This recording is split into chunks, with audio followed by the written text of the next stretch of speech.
আজকের পর্বে আপনাদের জন্য নিয়ে আসলাম লাউ চিংড়ি। লাউ চিংড়িটা এতটাই টেস্টি, আশা করি আপনাদের ভালো লাগবে। সবাই রান্না করতে পারে, তবে যারা নতুন রাঁধুনি ব্যাচেলার আপু ভাইয়ারা আছে তাদের জন্য আজকের আমার এই রেসিপিটা। আর গরমে একটু লাউ চিংড়ি খেতে কিন্তু খুবই ভালো লাগে। আশা করি আপনাদের কাছে রেসিপিটা ভালো লাগবে। সুপ্রিয় দর্শক, আসসালামু আলাইকুম। তাহলে চলে গেলাম পুরো রেসিপিতে। আজকের রান্নাটা করব শুধু যারা ব্যাচেলার আপু ভাইয়ারা আছে নতুন রাঁধুনি তাদের জন্য। এখানে আমি কড়াই নিয়ে নিলাম, কড়াইতে দিয়ে দিব তেল।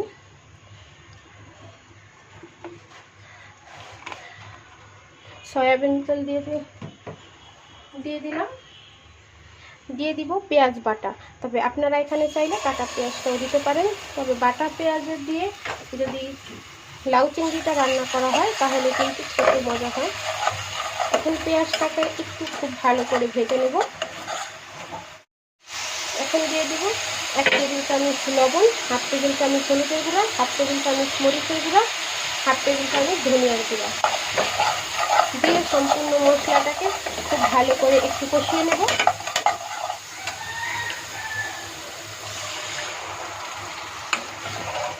বাটা মশলা কিন্তু রান্না করলে খেতে খুব টেস্টি হয়। এখন মশলাটাকে খুব ভালো করে একটু কষিয়ে নেব। মশলাটা কষানো হয়ে গেছে, এই যে দেখুন মশলাটা সম্পূর্ণ পানিটা টেনে তেলটা বের হয়ে গেছে। এখন এখানে আমি চিংড়ি মাছ দিয়ে দিব। এটা ছোটো চিংড়ি, আর ছোটো চিংড়ি দিয়ে কিন্তু লাউটা খেতে অনেকটাই টেস্টি হয়। দিয়ে চিংড়িটাকে একটুখানি মশলার সাথে খুব ভালো করে কষিয়ে নেব।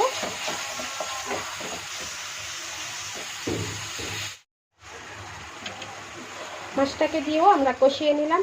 এখন দিয়ে দিব আগে থেকে সেই কেটে রাখা লাউ। আর লাউটা দেখেন আমি ছোট ছোট টুকরো করে কেটে নিয়েছি। এই যে দেখুন লাউটা আগে থেকে দিয়েছি, তবে এখানে আমরা কোনো পানি এখন ব্যবহার করব না। প্রথমত লাউটা দিয়ে একটু লাউটাকে খুব ভালো করে কষিয়ে নেব। তখন দেখবেন লাউয়ের থেকে খানিকটা পরিমাণ পানি বের হবে। ওই পানিতেও কিন্তু আপনার লাউটা সেদ্ধ হয়ে যাবে যদি লাউটা কচি হয়।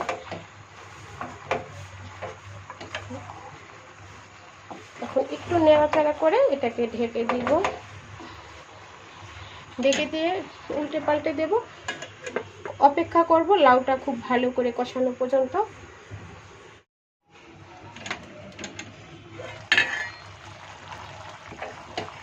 লাউ থেকে দেখছেন পানিটা বের হয়ে গেছে। এখন এখানে আমি আর কোনো পানি ব্যবহার করব না। চুলাটা মিডিয়ামে রেখে লাউটাকে সেদ্ধ করে নেব। একদম কচি লাউ, সেদ্ধ হতে সময় লাগবে না।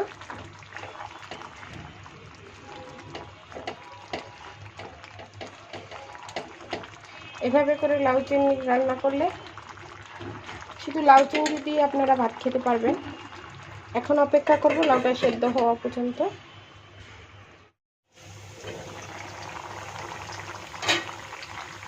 এখন দিয়ে দিব একটা টমেটো আর 2টা কাঁচামরিচ।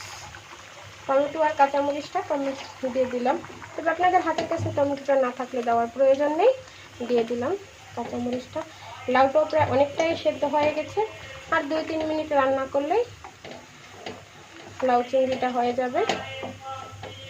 আর লাউয়ে সব সময় একটু আপনারা হলুদ মরিচের পরিমাণ কমই লাগে। লাউটা সেদ্ধ হয়ে গেছে, এখন এখানে দিয়ে দিব ধনেপাতা কুচি। তো ধনেপাতা কুচিটা অবশ্যই ব্যবহার করবেন, এতে করে তরকারির যে একটা টেস্ট সেটা খুব ভালো হয়। এই যে দেখুন লাউয়ের পানি দিয়ে কিন্তু আমি লাউটা সেদ্ধ করে নিলাম। এই যে দেখুন, আর লাউটাও এই যে সেদ্ধ হয়ে গেছে আমার, দেখেই বুঝতে পারছেন। এখন এটাকে আমি নামিয়ে নিব। দেখলেন তো কত সহজে লাউ চিংড়িটা রান্না করে নিলাম। আশা করি যারা নতুন রাঁধুনি আছো বা বেচারার আপু ভাইয়ারা আছেন তাদের উপকারে আসবে। যদি রেসিপি ভালো লেগে থাকে তাহলে অবশ্যই লাইক করবেন এবং বেশি বেশি করে শেয়ার করবেন, আর আমার চ্যানেলটা ফলো দিয়ে রাখবেন। আর যারা আমার চ্যানেলের নতুন, এখনও আমার চ্যানেলটা সাবস্ক্রাইব করেননি, তারা অবশ্যই আমার চ্যানেলটা সাবস্ক্রাইব করবেন। যদি ভিডিও ভালো লেগে থাকে তাহলে একটা লাইক দিয়ে দিবেন। আজকে এই পর্যন্তই, আল্লাহ হাফেজ।